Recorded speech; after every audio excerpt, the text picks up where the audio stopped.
Last में तो आपको समझ में आ जाएगा। ठीक है, चलिए तो सबसे पहले शुरू करते हैं कि प्लानिंग शुरू कब से हुई। तो ध्यान रखिएगा इंडिया में प्लानिंग 1930s के टाइम से शुरू होना स्टार्ट हो गई थी, लेकिन अगेन कोई फॉर्मल अभी इस तरीके से प्लानिंग नहीं थी, बस नॉर्मली कोई इंडिविजुअल अपना प्लान दे दिया। जैसे कि अगर आपको याद हो कि जब हमने पॉलिटी की पहली क्लास करी थी तो वहां पर मेकिंग ऑफ कॉन्स्टिट्यूशन हमारा पहला लेक्चर था, उसमें हमने देखा था कि 1934 में एम एन रॉय पहले आए थे सबसे पहले इस आइडिया के साथ कि एक कॉन्स्टिट्यूएंट असेंबली होनी चाहिए। फिर कांग्रेस ने 1935 में पहला ऑफिशियल डिमांड रखा था कॉन्स्टिट्यूएंट असेंबली का, संविधान सभा का। उसी तरीके से यहाँ पे भी 1934 में सबसे पहला प्लान आता है। ये प्लान एम एन रॉय नहीं लाते हैं, ये प्लान लाते हैं एम विश्वेश्वरैया। कितने लोगों ने इनका नाम सुना है? एम विश्वेश्वरैया। अगर तुमने इंजीनियरिंग कर रखी है और तुमने इनका नाम नहीं सुना है तो बेटा तुम्हारे लिए ना ग्राउंड में अलग से सजाए। ठीक है, अगर तुमने इनका नाम नहीं सुना है बीइंग इंजीनियर। ठीक है, तो बताइए इनके बर्थ डेट पे हम क्या सेलिब्रेट करते हैं विश्वेश्वरैया। तो ये बहुत बड़े इंजीनियर थे। ठीक है, और इन्होंने ही सबसे पहला प्लान इस तरीके से रखा था। ठीक है, फिर नेशनल प्लानिंग कमेटी बनाई जाती है कांग्रेस के द्वारा। जैसे याद करो 1934 में पहले एम एन रॉय क्या करते हैं, सबसे पहली डिमांड रखते हैं कॉन्स्टिट्यूएंट असेंबली की। 1935 में उसके बाद कांग्रेस 1935 में ऑफिशियली कॉन्स्टिट्यूएंट असेंबली की डिमांड रखती है। उसी तरीके से 1934 में एम विश्वेश्वरैया जो एक इंडिविजुअल है ये प्लान रखते हैं सबसे पहला, और उसके बाद कांग्रेस 1938 में नेशनल प्लानिंग कमेटी का गठन करती है। Actually it was found by Subhash Chandra Bose, chairman इसके पहले Nehru ji. It was the first attempt to develop a national plan for India. क्या मतलब मुझे सजा मिलेगी? इंजीनियर्स थे बिल्कुल, कभी नहीं सुना तुम लोगों का नाम? मोक्षगुंडम विश्वेश्वरैया। यस, 9th में चैप्टर था इनका। अच्छा 9th में तो खैर मुझे नहीं पता था, मुझे तो काफी बाद में पता चला। Plan holiday and which plan. कभी कभी पता है क्या मुझे ऐसा लगता है कि काश एक ऑप्शन और YouTube दे दे कि चप्पल उतारें और सीधा लैपटॉप से घुसे तो मैं मुंह मार के फिर मेरे कदम में आ जाए। ऐसा मुझे पता नहीं अभी आवाज होता है। अगर YouTube से कोई सुन रहा है तो कृपया इस फीचर को जल्दी अवेल करवाया जाए, इससे काफी संतुष्टि मिलेगी मेरे दिल को। ठीक है, क्योंकि मेरी चप्पल जा रही है तो मैं हक करके आया वो। ठीक है, तो it was the found by Subhash Chandra Bose, और इसके पहले चेयरमैन कौन थे? जवाहरलाल नेहरू, पहला टाइम था ये। फिर आते हैं बॉम्बे प्लान पे, जहां पे कुछ इन्फ्लुएंशियल बिजनेस जो पर्सन्स हैं, जो बड़े बड़े उद्योगपति थे, वो लोग मिलते हैं बॉम्बे में 1940 में, और वो एक इकोनॉमिक डेवलपमेंट का प्लान रखते हैं, भारत की आर्थिक विकास की योजना रखते हैं, जिसको बॉम्बे प्लान बोलते हैं। सिंपल, यहाँ पे डेप्थ से नहीं पूछने वाला कि हमें यहाँ पे डेप्थ में घुसना है। ठीक, it was prepared by India's leading capitalist like JRD Tata. It was published in 2 parts. पहला पार्ट आया था 1940 में और दूसरा आया था 1945 में। तो बस इतना ही क्वेश्चन बनेगा कि कब बॉम्बे प्लान, अभी मैं आपको ऑर्डर भी इस तरीके से याद करना बता दूंगा। ठीक है, तो बॉम्बे प्लान 2 पार्ट में आता है, पहला 40 में, दूसरा 45 में बस। ठीक है, जो इसमें लीडिंग कैपिटलिस्ट थे लाइक जेआरडी टाटा, उनके उसमें उसको प्रिपेयर किया गया था, उनके चेयरमैनशिप पे बोल सकते हैं। ठीक है, अब आते हैं गांधीयन प्लान पे 1940 में। ये plan emphasised on decentralised economic structure for India with self contained villages. देखिए सर, गांधीयन प्लान इसका नाम जरूर है, लेकिन गांधी जी ने इसको प्रिपेयर नहीं किया था। इसको प्रिपेयर करने वाले थे श्रीमन नारायण अग्रवाल। क्या नाम था इनका? श्रीमन नारायण अग्रवाल। ठीक है, 1944 में 1940 में। ठीक है, उन्होंने ये प्लान दिया था। तो गांधीयन प्लान क्यों बोलते हैं? क्योंकि गांधी जी की आइडियोलॉजी के बेस था। उनका ये मानना था कि स्टेट कंट्रोल नहीं होना चाहिए। व्हेन आई से स्टेट मतलब वही आर्टिकल में 12 टाइप आप समझ सकते हो कि सरकार का बहुत ज्यादा कंट्रोल नहीं होना चाहिए, लोगों को खुद से ऑपरेट करने देना चाहिए, सेल्फ कंटेन्ड विलेजेस होना चाहिए। ठीक है, लोग खादी का इस्तेमाल करें, है ना, सारी चीजें, पंचायत का एस्टैब्लिशमेंट हो। तो अगर आपको याद हो जब हम डीपीएसपी पढ़ रहे थे तो हमने गांधी डीपीएसपी पढ़ी थी, और उससे आप थोड़ा एसेंस ले सकते हो, उसको रिकॉल करके कि गांधी आइडियोलॉजी क्या थी। लेकिन पंचायत एस्टैब्लिश करना, एग्रीकल्चर को प्रमोट करना, है ना, कोऑपरेटिव मूवमेंट को प्रमोट करना, कोऑपरेटिव सोसाइटी के फॉर्मेशन को फैसिलिटेट करना, इंटॉक्सिकेंट कंजम्पशन को रोकना, है ना, दलित के लिए काम करना, ये सब था गांधी जी की आइडियोलॉजी। तो उसी पे बेस है गांधी प्लान 1944 का। ठीक है, देन आता है पीपल्स प्लान 1945 में। ये एम एन रॉय जी द्वारा रखा जाता है। ठीक है, वो chairman of the post war reconstruction committee of Indian trade union. M N Roy के बारे में हमने हिस्ट्री में क्या पढ़ा जरा कमेंट में बताएंगे। तो इन्होंने जो आइडिया रखा था प्लान का, इनके हिसाब से जो प्लान जो प्लानिंग होनी चाहिए वो बेस थी मार्क्सिस्ट सोशलिज्म पे। ठीक है, because he was influenced by Marxist ideologies. M N Roy की बात करें तो 1920 में उन्होंने सीपीआई बनाई थी ताशकंद उज्बेकिस्तान में, कम्युनिस्ट पार्टी ऑफ इंडिया। फिर 1924 में उसको कानपुर में आके फॉर्मलाइज किया था 24 में। ठीक, कहीं आपको 25 भी देखने को मिल जाएगा। लेकिन एम एन रॉय के बारे में ध्यान रखना कि ये एकदम जो मार्क्सिस्ट आइडियोलॉजी, बिकॉज सीपीआई जो है कम्युनिस्ट पार्टी ऑफ इंडिया, या फिर ओवरऑल अगर बात करें कम्युनिस्ट जो भी पार्टीज होती हैं उसी पे बिलीव करती हैं, इस पे सोशलिज्म पे, और वो भी एक्सट्रीम सेंस ऑफ सोशलिज्म। जैसे गांधी जी का भी वही था कि स्टेट कंट्रोल होना चाहिए, उनका भी एम एन रॉय जो लोग मार्क्सिस्ट थ्योरी पे बिलीव करते हैं। लेकिन गांधी जी का ऐसा नहीं कि पूरी तरीके से एक्सट्रीम में चले जाओ, स्टेट होना ही नहीं चाहिए, इस तरीके से नहीं, स्टेट को खाड़ फेंको, वायलेंस चाहे उसके लिए करना पड़े। लेकिन मार्क्सिस्ट सोशलिज्म में है कि वायलेंस तक भी जाना पड़े तो उसको करो, लेकिन स्टेट को खाड़ फेंको धीरे धीरे, इस तरीके से। ठीक है, तो पीपल्स प्लान 1945 में आता है, एम एन रॉय लेके आते हैं, और ये मार्क्सिस्ट सोशलिज्म पे बेस्ड था। सर्वोदय प्लान 1950 में आता है। ठीक है, was formulated by M N Roy. No, ठीक है, इट वाज फॉर्मुलेटेड, ये उसका आ गया यहाँ पर, it was formulated by Jayaprakash Narayan, JP Narayan, formed Congress socialist party. तो हमें पता है जेपी नारायण, आचार्य नारायण देव, मीनू मसानी, सब लोगों ने मिलकर 1934 में एक कांग्रेस सोशलिस्ट पार्टी का भी गठन किया था। तो सर्वोदय जो प्लान है वो इन लोगों ने बनाया था 1950 में। Okay, it was a sort of the first blueprint of the plan development of independent India. ये स्वतंत्र भारत के नियोजित विकास का एक प्रकार का पहला खाका था, क्योंकि आप देखो तो इंडिपेंडेंस के बाद ही पहला ये सर्वोदय प्लान। याद कैसे रखना है? ऑर्डर में, क्योंकि अगर ऑर्डर में लगाने को आ गया कि पहले कौन है तो बाद में कौन है तो किस तरीके से लगाएंगे। तो सिंपल, बॉम्बे का जीपीएस, बॉम्बे का जीपीएस, जीपीएस खत्म। ठीक है, बॉम्बे का जीपीएस 40, 45, 50। गांधी कौन लाया? Shriman Narayan Agarwal, people's plan, M N Roy, Sarvodaya plan, Jayaprakash Narayan. ठीक है, जयप्रकाश नारायण जिन्होंने कांग्रेस सोशलिस्ट पार्टी का भी गठन किया था। ओके, जिसमें जैसे आप देखोगे तो समाजवादी पार्टी है यूपी की, है ना, तो समाजवादी पार्टी भी इनको ही अपना वो मतलब मानती है, काइंड ऑफ रोल मॉडल जो भी आप माने, बिकॉज ये सोशलिज्म पे बिलीव करते हैं। सोशलिज्म आपको सभी को पता है, पॉलिटिक्स में डिटेल में डिस्कस किया था। सोशलिज्म का मतलब ये होता है जहां पे लोगों का एक तरीके से कंट्रोल हो, जो भी नेचुरल रिसोर्सेज है, बाकी सारी चीजें उसमें लोगों का कंट्रोल हो, इनइक्वालिटी कम से कम हो। ठीक है, अब आते हैं पोस्ट इंडिपेंडेंस 1947 के बाद एक्चुअल में गवर्नमेंट की तरफ से क्या हुआ, क्योंकि पोस्ट इंडिपेंडेंस है तो पहला सर्वोदय प्लान। ठीक है, लेकिन ऐसा कोई गवर्नमेंट के द्वारा प्रपोज नहीं किया गया। ये जयप्रकाश नारायण जो कांग्रेस सोशलिस्ट पार्टी के फाउंडर थे, उनके द्वारा ये लाया गया था। तो पोस्ट इंडिपेंडेंस कॉन्सेप्ट ऑफ 5 के प्लान को बोरो किया हमने यूएसएसआर से। यूएसएसआर मतलब the union of Soviet socialist Republic, जो आज आप रशिया, वो उस टाइम पे यूएसएसआर हुआ करता था, लेकिन उसमें रशिया में यूक्रेन बहुत सारे जो देश हैं वो आते थे। ठीक है, लेकिन 1990s के टाइम पे यूएसएसआर का डिसइंटीग्रेशन हो गया। ठीक है, यूएसएसआर का डिसइंटीग्रेशन हो गया, और उसके बाद उसमें से रशिया सबसे बड़ी कंट्री निकल के आई, क्योंकि उसमें पहले Russia, Ukraine, Uzbekistan, Kazakhstan, Azerbaijan, Georgia, Lithuania, मतलब बहुत सारे देश, तुर्कमेनिस्तान, किर्गिस्तान, तजिकिस्तान, ये सारे देश सोवियत संघ में ही आते थे। लेकिन 1990s के टाइम पे 1991 में स्पेसिफिक डिसइंटीग्रेशन हो गया, और उसमें सबसे बड़ा कंट्री निकल के आया रशिया। तो खैर वहां पे सबसे पहले जोसेफ स्टालिन ने 1928 में इसको इंट्रोड्यूस किया था, प्लानिंग के कॉन्सेप्ट को, पंचवर्षीय योजनाओं को। तो इंट्रोडक्शन इंडिया में भी हुआ और बाकी कंट्रीज ने भी इसको अडॉप्ट किया, और इंडिया ने इसको अडॉप्ट किया किस तरीके से? प्लानिंग कमीशन का गठन करके एक आयोग का गठन किया गया, योजना आयोग 1950 में। ठीक है, 1950 में एक आयोग बनता है, और इसका काम ये था कि ये उन पंचवर्षीय योजनाओं को बनाएगा, क्या करेगा? डिजाइन करेगा उन 5 ईयर प्लान्स को। तो इसलिए मार्च 1950 में प्लानिंग कमीशन का गठन किया गया। अब प्लानिंग कमीशन गठन किस तरीके से किया गया? देखो पहली बात तो ये कॉन्स्टिट्यूशन बॉडी है, नो। क्यों? क्योंकि इसका कोई आर्टिकल मेंशन नहीं है कॉन्स्टिट्यूशन में। क्या ये स्टैट्यूटरी बॉडी है? कमेंट करके जल्दी से बताइए, क्या ये एक स्टैट्यूटरी बॉडी होगी? The answer is no. क्यों? क्योंकि कोई एक्ट भी नहीं है। तो फिर तो ये एक आपकी नॉन स्टैट्यूटरी या फिर एग्जीक्यूटिव बॉडी होगी। या तो मैं नॉन स्टैट्यूटरी बोलूं या एक्स्ट्रा कॉन्स्टिट्यूशन बॉडी बोलूं या फिर एग्जीक्यूटिव बॉडी बोलूं, बात एक ही है। ठीक है, तो ये आपकी एग्जीक्यूटिव बॉडी है, प्लानिंग कमीशन योजना है, जिसका काम क्या था? प्लान को डिजाइन करना, कि अगले 5 साल के लिए हमारा क्या प्लान रहेगा। और इसमें कौन कौन होता था? वैसे तो ये अभी एग्जिस्ट नहीं करता, मैं आपको बता दूं, ठीक है, क्योंकि जब से इंडिया गवर्नमेंट आई है, फिर बीजेपी या फिर मोदी गवर्नमेंट आई है 2014 में, तो उसने इसको हटा दिया है। तो 1 जनवरी 2015 से मैंने आपको पॉलिटी में भी बताया था कि प्लानिंग कमीशन की जगह नीति आयोग आ चुका है, national institute for transforming India, from 1 जनवरी 2015। तो प्लानिंग कमीशन अब उसका कोई रोल नहीं है। लेकिन प्लानिंग कमीशन का कंपोजिशन किस तरीके से होता था? तो पीएम जो होता था, प्राइम मिनिस्टर, वो एक्स ऑफिशियल चेयरपर्सन होता था, मतलब कि जो चेयरपर्सन होगा वो अपना प्राइम मिनिस्टर ही होगा। ठीक, बाकी इसमें और कौन होता है? डिप्टी चेयरमैन होगा, जो कि प्राइम मिनिस्टर के द्वारा ही अपॉइंट किया जाएगा, प्लस 6 यूनियन कैबिनेट रैंक के मिनिस्टर होंगे। ठीक है, 6 यूनियन कैबिनेट रैंक के मिनिस्टर होंगे, और जो प्लानिंग मिनिस्टर होगा वो भी इसका एक्स ऑफिशियल मेंबर होगा, वो अपने आप इसका मेंबर हो जाएगा। ठीक है, जो प्लानिंग मिनिस्टर होता था उस टाइम का, वो अपने आप इसका मिनिस्टर हो जाएगा और मेंबर हो जाएगा। ठीक है, तो जैसे आज भी नीति आयोग में देखो तो नीति आयोग का चेयरमैन कौन होता है? पीएम होता है। और जो डिप्टी चेयरमैन होता है उसको कौन चुनता है? पीएम चुनता है कि नहीं? अभी कौन है नीति आयोग का वाइस चेयरमैन या डिप्टी चेयरमैन कौन है? ठीक है, तो ये प्लानिंग कमीशन 1950 बना था। ये प्लान को क्या करेगा? बनाएगा, प्लान जॉट डाउन करेगा कि प्लान ये होना चाहिए, होना चाहिए, होना चाहिए, इस तरीके से डिजाइन करेगा। उसको अप्रूवल देने के लिए, उसको इंप्लीमेंट करने के लिए एक अलग से काउंसिल बनाएगी, जिसको बोलते हैं नेशनल डेवलपमेंट काउंसिल। राष्ट्रीय डेवलपमेंट को क्या बोलते हैं? क्यों राष्ट्रीय क्या होता है डेवलपमेंट को? ये तो समिति हो जाएगा। तो नेशनल डेवलपमेंट काउंसिल आपकी 1952 1952 में बनता है। इसका काम था प्लान बनाना, उसको डिजाइन करना, उसको अप्रूव करने का काम और इंप्लीमेंट करने का काम एनडीसी का था। इसमें भी जो एक्स ऑफिशियल चेयरपर्सन होता था वो प्राइम मिनिस्टर ही होता था। और इसका भी अब कोई वजूद रहा नहीं जब से आपका ये प्लानिंग कमीशन या फिर हो सकता है 5 ईयर प्लान का कॉन्सेप्ट हटा दिया गया है। बिल्कुल सुमन बेरी, बिल्कुल सही है। यस यस यस, विकास, बिल्कुल। तो राष्ट्रीय विकास समिति इसको बनाया गया 1952 में। पूछता है सर, सिर्फ फालतू में मैं आपको कोई फैक्ट नहीं बताता हूं, अगर बता रहा हूं तो मतलब पूछता है वो। ठीक है, और इनको रिवाइज करते रहना, नहीं तो फिर रोग को जाके कि ये तो था ही नहीं, वो तो था ही नहीं, होता सब है। लेकिन जब तक आप रिवाइज नहीं करोगे तो इतना वास्ट है, ठीक है, कि आपसे याद नहीं होगा। इतना वास्ट है, इसलिए मैं कोशिश करता हूं कि भाई चीजें उतनी दी जाए जितनी काम की है, और वो तो आपको याद करनी पड़ेगी। ठीक है, खैर, तो गोल तो 5 ईयर प्लान पे आते हैं। गोल क्या था? तो ग्रोथ था, कि ग्रोथ करना है, हमारी जीडीपी को ग्रो करवाना है ना, मॉडर्नाइजेशन करना है, इंटीग्रेशन ऑफ न्यू टेक्नोलॉजी लेके आना, इकोनॉमी में अर्थव्यवस्था में नई तकनीक का एकीकरण करना है, सेल्फ रिलायंस, यानी कि सेल्फ रिलायंस का मतलब है आत्मनिर्भरता, इनवर्ड लुकिंग ट्रेड स्ट्रैटेजी। अभी इसको ध्यान से समझिएगा, वैसे तो आगे है, जैसे कि यहाँ पे आगे आपको मैं दिखाऊंगा। ठीक है, ये देखो यहाँ पे इनवर्ड लुकिंग ट्रेड स्ट्रैटेजी क्या होती है, देखो आराम से समझना, रटने की कोई जरूरत नहीं कि तो ये तो इंग्लिश में, अरे तो यार वो कह रहे हो, समझ लो इनवर्ड लुकिंग स्ट्रैटेजी क्या है, समझ में आ जाएगा क्या चीज है, रटने की कोई जरूरत नहीं। इनवर्ड लुकिंग का मतलब अंदर देखो, ये समझ में आ रहा है? अंदर देखो, अंदर देखो, अंदर देखो, मतलब बाहर पे डिपेंडेंट मत रहो, यानी इंपोर्ट पे डिपेंडेंट मत रहो, यानी दूसरे देश की तरफ मत देखो, बाहर की तरफ मत देखो कि वो हमें दे देगा तब हम उससे काम चलाएंगे, नहीं, खुद बनाओ, खुद बनाओ। सपोर्ट करो लोकल इंडस्ट्रीज को, डोमेस्टिक जॉब, घर में अपने जॉब को क्रिएट करो। कैसे करोगे? टैरिफ लगाओ, जो चीजें आयात की जा रही है, इंपोर्ट की जा रही है, दबा के टैक्स लगाओ, महंगी हो जाएंगी तो लोग अपने आप ही जो घर का माल है वो खरीदने लगेंगे। फॉरेन कंपटीशन को लिमिट कर दो। अब इसके डाउन साइड क्या होते हैं? क्यों क्या होंगे इसके डाउन साइड? खुद सोचो। इसके डाउन साइड वही होंगे जो आउटवर्ड लुकिंग स्ट्रैटेजी के प्रोज होंगे, उसको देखने की जरूरत नहीं है, तुम खुद सोचो क्या होंगे। एफिशिएंसी नहीं आएगी, क्यों? क्योंकि जब मुझे पता है कि फॉरेन से मुझे मेरा कोई कंपटीशन है ही नहीं, कोई मुझे फॉरेन से कोई आगे प्रोडक्ट कंपटीशन देने नहीं वाला है, तो मैं आराम से अपने तरीके से ऑपरेट करूंगा, तो इससे एफिशिएंसी नहीं आएगी। नहीं तो फिर मैं अगर फॉरेन से कंपटीशन मिलेगा तो मैं पुश करूंगा, मेरी एफिशिएंसी आएगी इस तरीके से। अब मुझे पता है कि डोमेस्टिक इंडस्ट्रीज को प्रमोट किया जा रहा है तो कोई कंपटीशन है नहीं, तो एफिशिएंसी आएगी नहीं, ये इसका सबसे बड़ा ड्रॉबैक होता है। ग्लोबलाइजेशन नहीं होगा, फॉरेन इन्वेस्टमेंट नहीं आएगी, ग्लोबल इंटीग्रेशन नहीं होगा, ठीक है, एफिशिएंसी नहीं आएगी, इनोवेशन नहीं होगा, टेक्नोलॉजिकल इनोवेशन नहीं होगा। अगेन क्यों मैं करूँ इनोवेशन जब काम चल रहा है सही? तो ठीक है, क्लियर है? तो ये चीजें ध्यान रखना, ये लिमिटेशंस हो जाती हैं किसकी? इनवर्ड लुकिंग स्ट्रैटेजी की। समझ में आ गया? इनवर्ड लुकिंग स्ट्रैटेजी अंदर की ओर देखो, यानी अपनी डोमेस्टिक इंडस्ट्रीज को प्रमोट करो। ठीक है, डोमेस्टिक इंडस्ट्रीज को प्रमोट करना है। एंड इक्विटी का मतलब होता है, इक्विटी का मतलब होता है समानता, यानी कि सभी का विकास हो। ऐसा नहीं है कि कुछ लोगों का विकास हो जाए बाकी लोग पिछड़ जाएं। तो हमें इंक्लूसिव डेवलपमेंट करना है, इक्विटी डेवलपमेंट ऑफ ऑल, तो जीएमएसई। इसको वैसे तो कीवर्ड से याद करने की जरूरत नहीं है, ऐसे आपको याद हो जाएगा। Growth, modernisation, self reliance, equity, रटने की जरूरत नहीं है, जब पेपर में आएगा ऑप्शन लिखे होंगे आपको याद आ जाएगा, तो इसको रटने की जरूरत नहीं है। समृद्धि, आधुनिकीकरण, आत्मनिर्भरता और समानता। ठीक, ओके, ये पॉइंट देखो उसको नहीं। The 5 year plan was not only the 5 year plan not only specified the objectives to be attend in the 5 year plan but also what is to be achieved over a period of 20 years. सिर्फ 5 साल का plan नहीं था, जैसे कि आप plan बनाते हैं कि भाई मुझे आज ये पढ़ना है, ठीक है, या मुझे इस हफ्ते ये पढ़ना है, प्लस इस महीने मेरा ये खत्म हो जाएगा, इस वीक मुझे इतना कुछ पढ़ना है, और इस महीने मुझे इतना पढ़ना है, और पूरे अगले 6 महीने में इतना पढ़ना है। आपके पास एक शॉर्ट टर्म प्लान होता है एंड एक लॉन्ग टर्म प्लान होता है। मैं आपको बताता हूं कि शॉर्ट टर्म प्लान बनाओ, लॉन्ग टर्म प्लान बनाओ, उसी तरीके से है। तो एक तो 5 ईयर प्लान का पंचवर्षीय प्लस अगले 20 साल में कितना अचीव करेंगे उसका भी प्लान बना के रखना है। This long term plan is called perspective plan. इस दीर्घकालिक योजना को परिप्रेक्ष्य योजना कहा जाता है, पर्सपेक्टिव प्लान, यानी कि लॉन्ग टर्म का पर्सपेक्टिव लेके चलना है अपन को। ठीक है, सो 5 ईयर प्लान का 5 ईयर का प्लान और 20 ईयर का प्लान, 20 ईयर का प्लान मतलब पर्सपेक्टिव, लंबा पर्सपेक्टिव लेके चलना है अपन को। ठीक है, प्रणब मुखर्जी वाइस चेयरमैन थे, डिप्टी चेयरमैन थे, कब थे?